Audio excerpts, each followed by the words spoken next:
प्यारे बच्चों, आज हम लोग पढ़ेंगे एक बहुत ही सुंदर टॉपिक एटलस कोचिंग में। पहले आपका हम स्वागत करते हैं जो लगातार 4-5 सालों से निरंतर चलता रह रहा है और इस कोचिंग के तहत बहुत सारे बच्चे अध्यापक पद पर नियुक्त हुए, पुलिस पे नियुक्त हुए, यहाँ तक कि एसआई पद पर भी नियुक्त हुए।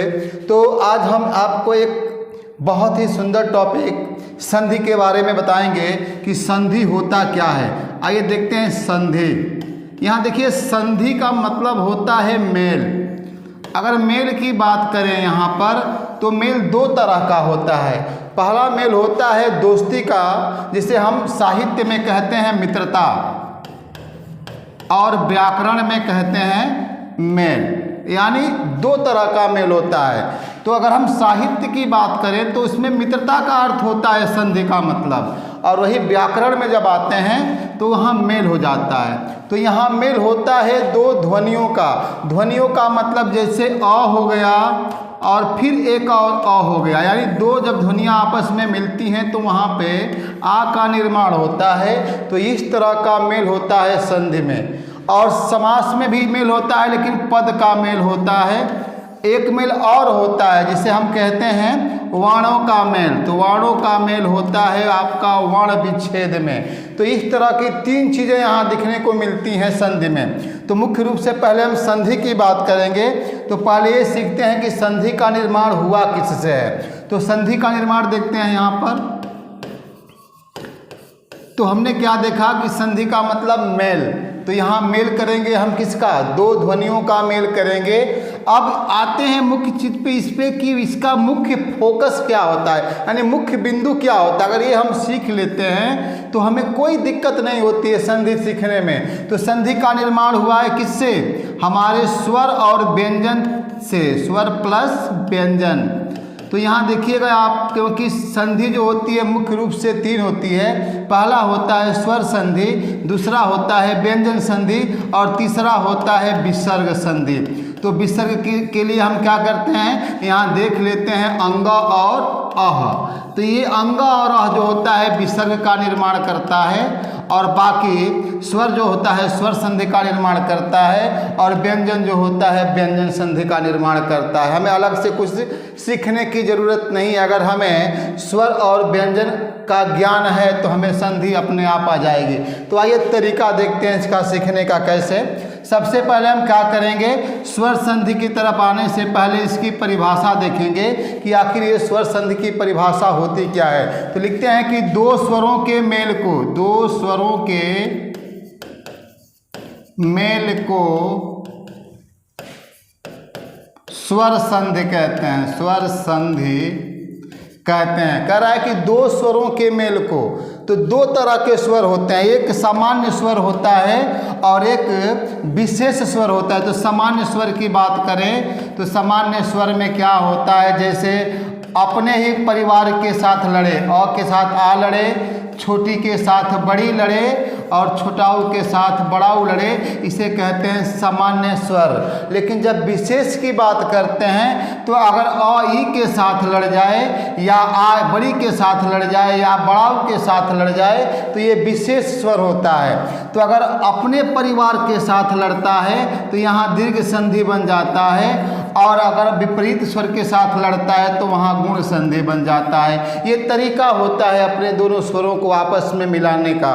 तो आइए मिलाकर देखते हैं। परिभाषा पहले समझते हैं। लिखते हैं परिभाषा में कि दो वर्णों के पारस्परिक मेल से, पारस्परिक का मतलब आसपास, जैसे अ हो गया फिर आ हो गया। तो ये देखिए कि दोनों जब आपस में जुड़ता है तो ये यहाँ बड़ा वाला बन जाता है, जिसे हम कहते हैं आ। तो यही कह रहा है कि दो वर्णों के पारस्परिक मेल से जो विकार परिवर्तन होता है उसे संधि कहते हैं। एक शब्द ले लिया, जैसे हमने ले लिया देवालय। अब आप यहाँ देखेंगे देवालय। अब देवालय में हमें क्या देखना है, आसपास के वही वर्णों को देखना है। तो यहाँ देखेंगे व में क्या है, अ है, और यहाँ पर क्या है, आ है। तो देखिएगा अ प्लस आ बराबर क्या होगा, यहाँ पर आ, यानी जो बड़ा होता है उसी को हम बीच में रख देते हैं। यानी यहाँ देख सकते हैं कि यहाँ पर क्या है, आ है। तो इस तरह से इसकी पहचान कर लेते हैं। एक तरीका और अपनाते हैं इसमें, ये देखिएगा, अगर आपको जल्दी में याद करना हो कि फटाक से याद हो जाए और तुरंत हमारा काम क्लियर हो जाए और मुझे ज़्यादा पढ़ने की आवश्यकता ना पड़े, तो हम क्या करेंगे, जैसे लिख दिया हमने महात्मा। आप देख सकते हैं कि महात्मा में दोनों शब्दों के बीच में क्या जुड़ा है, आ जुड़ा है। तो ये अपने देखिएगा, और आ प्लस आ बराबर आ। अब देखिएगा ये दोनों आपस में ही लड़ रहे हैं, समान वर्णों के साथ लड़ रहे हैं, तो यहाँ पर कौन सी संधि होगी, दीर्घ संधि। यानी जब घर का व्यक्ति घर के लोगों से लड़ेगा तो झगड़ा बहुत बड़ा बढ़ेगा, बड़ा का मतलब दीर्घ। और जब यही छोटे से बड़े के साथ लड़ेगा तो वो दब जाएगा, जिसे हम कहते हैं गुण संधि। गुण की मतलब उसके अंदर क्वालिटी है, वो झगड़े को बढ़ाएगा नहीं, वहीं पे दबा देगा। तो ये तरीका होता है इसमें पहचानने का। ये देखते हैं, इससे याद करने के लिए हमें क्या करेंगे, अब पहले देखेंगे आ, एक नंबर में रख देंगे, दूसरे में रख देंगे छोटी, बड़ी, छोटाऊ, बड़ाऊ और री। इसे रखेंगे 2 नंबर में। तीसरे में रख देंगे,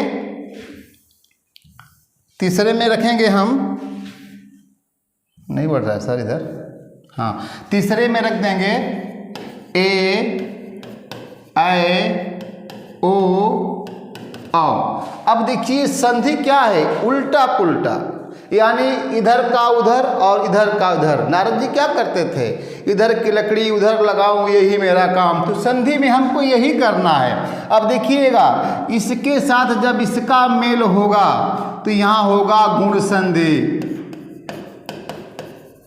अब इसी को उल्टा कर देंगे, इसका मेल अगर इससे होता है तो ये हो जाएगा आपका यण संधि। अब अगर इसका मेल इसके साथ होता है तो अयादि संधि, और इसका मेल अगर इसके साथ होता है तो यहाँ हो जाएगा आपका वृद्धि संधि। ये है तरीका उल्टा पुल्टा। आप परिभाषा में देख सकते हैं, लिखा होता है किताबों में कि जब आ का मेल छोटी बड़ी छोटाऊ बड़ाऊ री से होता है वहाँ गुण संधि होता है। जैसे उदाहरण ले लेंगे हम, सत्येंद्र ले लेते हैं, धर्मेंद्र ले लेते हैं, फिर वीरेंद्र ले लेते हैं। आप देख सकते हैं इसमें अलग करेंगे तो क्या होगा, सत्य प्लस इंद्र। अब देखिएगा अ प्लस ई। अब यहाँ पर देखिएगा अ प्लस ई, यानी पहले वाले में अ है और दूसरे वाले में ई है। पहले वाले में है ना और दूसरे वाले में ई है, तो यहाँ पे देखिएगा अ प्लस ई बराबर ए। इस तरह से निकाल लेते हैं इसका।